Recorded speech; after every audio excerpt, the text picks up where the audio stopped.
Sebanyak 4.000 bibit mangrove ditanam di Perum Bulog di kawasan konservasi mangrove Untia, Kecamatan Biringkanaya, Kota Makassar, Sulawesi Selatan pada Jumat 22 Mei 2026.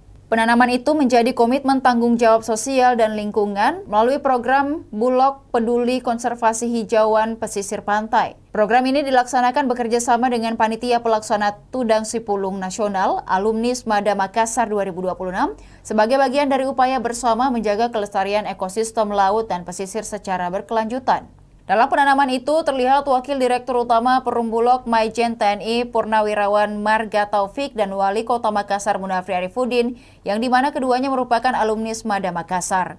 Ada juga Wakil Ketua DPRD Makassar Fauzi Andi Wawo yang juga merupakan alumni Smada Makassar.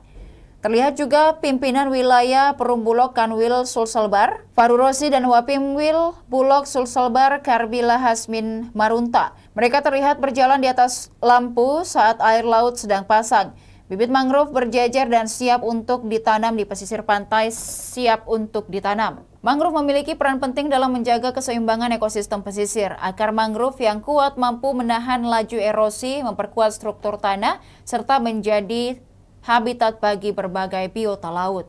Selain itu, kawasan mangrove juga dikenal memiliki kemampuan menyerap karbon secara signifikan sehingga berkontribusi dalam upaya mitigasi perubahan iklim.